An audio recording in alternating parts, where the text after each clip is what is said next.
बिहार। बिहार ने विश्व सभ्यता को पहला गणतंत्र तो दिया ही, विदेहराज जनक के रूप में पहला दार्शनिक राजा भी किया। ये भी विश्व सभ्यता में एक अद्भुत उदाहरण है कि जिस बिहार में आस्तिक दर्शन का सूत्रपात हुआ, उसी भूमि पर जैन एवं बौद्ध जैसे अन्य दर्शनों का भी सूत्रपात हुआ। वर्चस्ववादी संस्कृतियों के विरोध में यहाँ से आवाजें लगातार बुलंद होती रहती हैं। आइए चलिए बिहार की कहानी की शुरुआत करते हैं।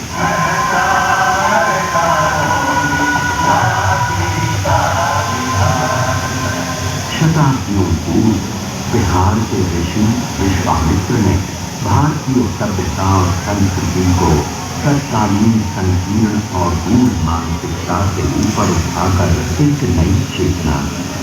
विश्वामित्र ऋग्वेद के अनेक मंत्रों के रचयिता थे। उनका आश्रम आज के बक्सर जिले में स्थित था। राम और लक्ष्मण को लेकर उत्तर बिहार में स्थित विदेश की सीता से मिलाने का काम विश्वामित्र ने भी किया।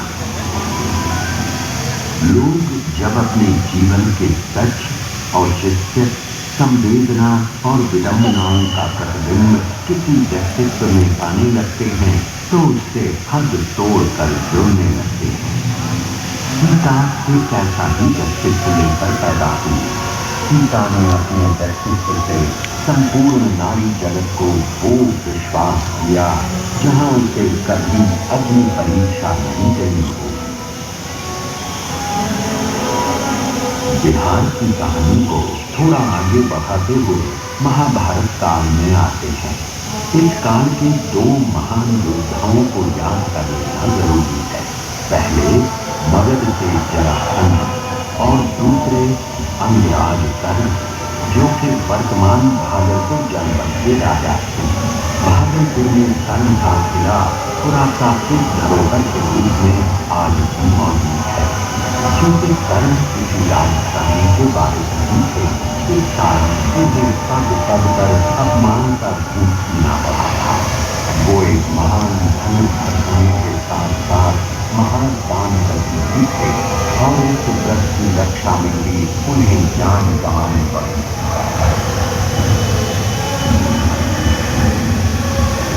चलिए बिहार की कहानी को थोड़ा और आगे बढ़ाते हैं और ईसा पूर्व 6वीं शताब्दी में पहुंचते हैं।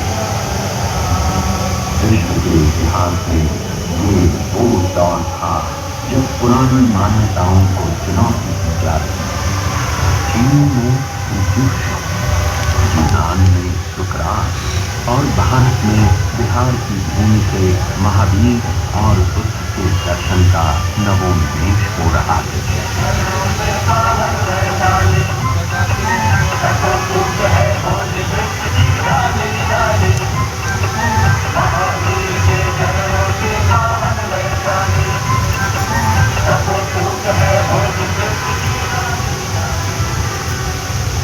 भगवान महावीर राजघराने में जन्म लेने के बावजूद बचपन से ही सांसारिक जीवन से विरक्त रहना चाहते थे।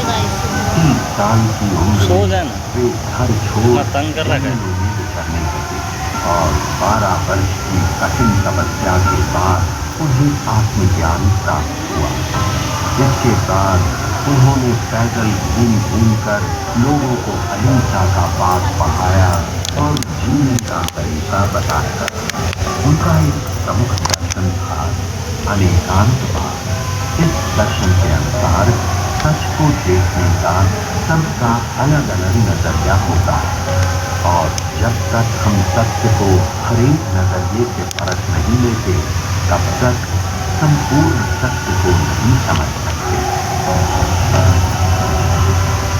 जब महावीर स्वामी केवल ज्ञान की शिक्षा दे रहे थे, लगभग उसी समय एक और महापुरुष सिद्धार्थ गौतम मगध के जंगलों में ज्ञान प्राप्ति के लिए घोर तपस्या में लीन थे।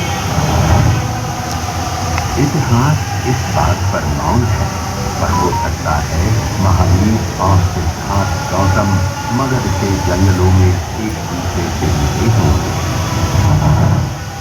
आज से ठीक 2600 साल पहले वो भी क्या दृश्य था, जब सिद्धार्थ गौतम ने गया से 15 किलोमीटर की दूरी पर निरंजना नदी के तट पर पीपल के वृक्ष के नीचे अंतिम ध्यान किया था।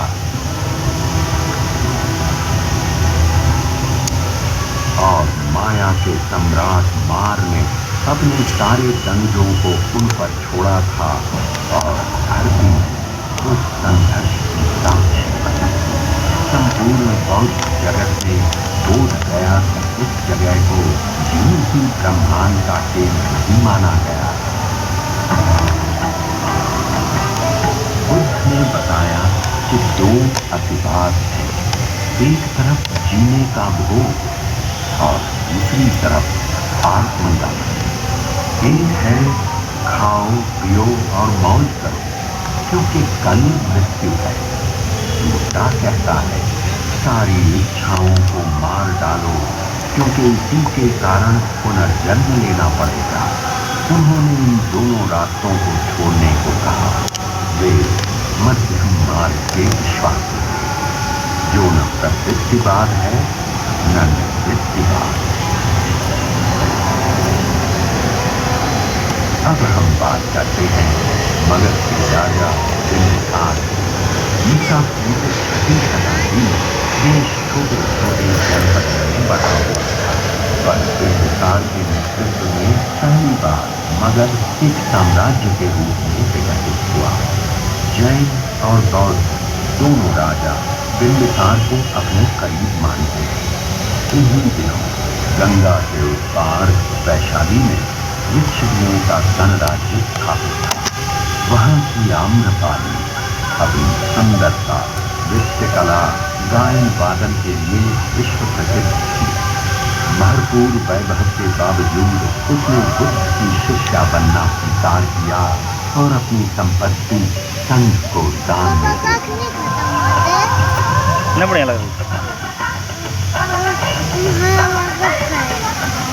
उधर राजनीति के क्षेत्र में बिंबिसार के पुत्र अजातशत्रु ने सामरिक दृष्टि को समझते हुए मगध की राजधानी को राजगीर से पाटलिपुत्र स्थानांतरित करने का फैसला किया और उसी समय राजगीर की सप्तकर्णी गुफाओं में बुद्ध के 500 शिष्य 6 महीने की संगीति के बाद त्रिपिटकों का संकलन किया।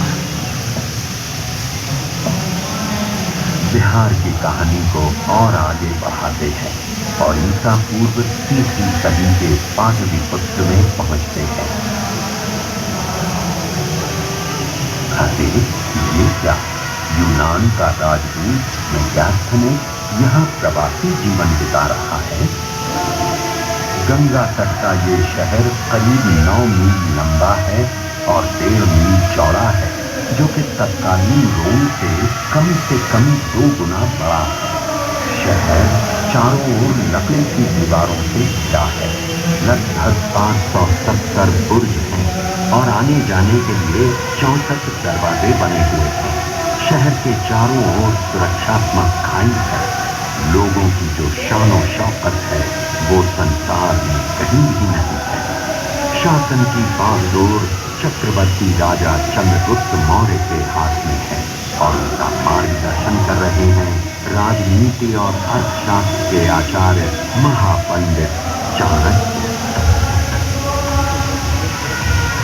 सिकंदर के आक्रमण को न केवल रोक लिया गया है, बल्कि उसके सेनापति सेल्यूकस निकेटर को हराकर कुरु के हार का बदला ले लिया गया है। खैबर से लेकर बंगाल तक शासित ये प्रदेश ही पहली बार भारत का मानचित्र बनाता है। चलिए अब बात करते हैं उस शख्स की जो किसी को संत दिखाई देता है तो किसी को सम्राट, किसी को वो मनुष्यों को परखने वाला राजनीतिज्ञ तो किसी को वो ऐसा विजेता दिखाई देता है जिसने विजय के दुष्परिणामों को देखकर युद्ध को त्याग दिया। कलिंग युद्ध के बाद बुद्ध धर्म अपनाने वाला ये शख्स और कोई नहीं बल्कि चक्रवर्ती राजा अशोक थे। सोचिए, वो भी क्या परिवर्तन हुआ होगा जब शासन का संचालन लिखित अभिलेखों पर शुरू हुआ होगा। जहां लोग दीवारों से साम्राज्य की सुरक्षा करते हैं, उसने अपने शासन का विस्तार 84,000 स्तूप